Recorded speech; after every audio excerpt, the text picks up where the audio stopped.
Alright, let's talk about something that might seem small, but could actually be a game changer for Michigan football this season: their special teams. Now, I know special teams don't always get the spotlight, but hear me out, this could be where Michigan gains a serious edge.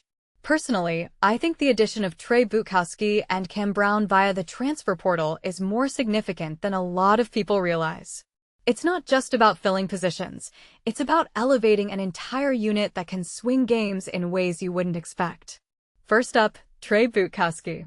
This guy comes in with a solid track record: 20 out of 23 field goals last season, including 6 out of 9 from 40 to 49 yards. What makes this really interesting is the context. He did this at Pitt, where the wind is basically a permanent fixture.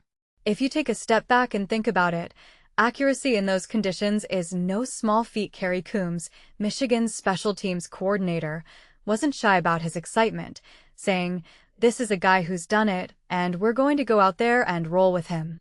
And honestly, I get the hype. A kicker who can perform under pressure in tough environments?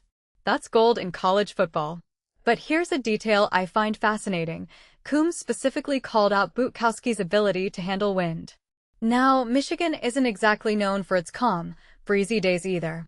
So, this raises a deeper question.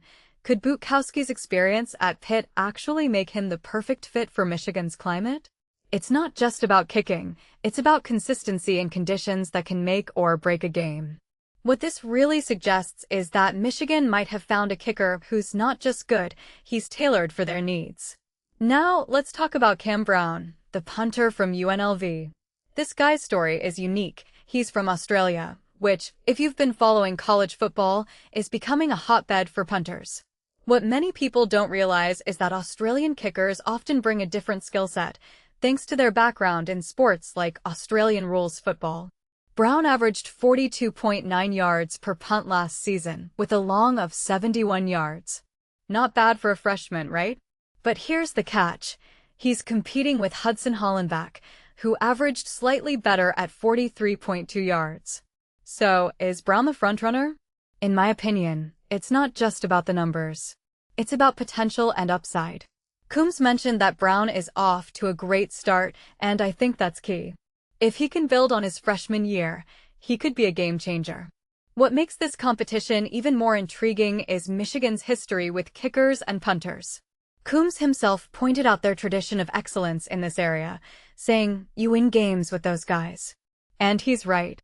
Think about it. How many times have we seen a missed field goal or a poor punt cost a team a game?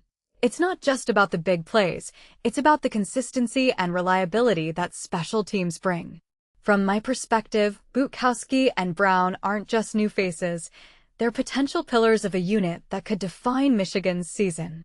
But here's where it gets really interesting: the bigger trend of transfer portal additions in special teams. Teams are starting to realize that these positions aren't just afterthoughts, they're strategic investments. Michigan's move to bring in Butkowski and Brown feels like a calculated play to shore up a unit that's often overlooked. One thing that immediately stands out is how Coombs is framing this. He's not just bringing in bodies, he's bringing in proven performers. That's a shift in how special teams are being approached, and I think we're going to see more of this in the future. So, what's the takeaway here? Personally, I think Michigan's special teams could be a sleeper story this season. With Butkowski's accuracy and Brown's potential, they've got the pieces to make a real impact. But it's not just about these two players. It's about what their additions represent. It's a reminder that every detail matters in college football, even the ones that don't always grab the headlines. If you ask me, that's what makes this sport so fascinating. So, keep an eye on Michigan's special teams this fall. They might just surprise you.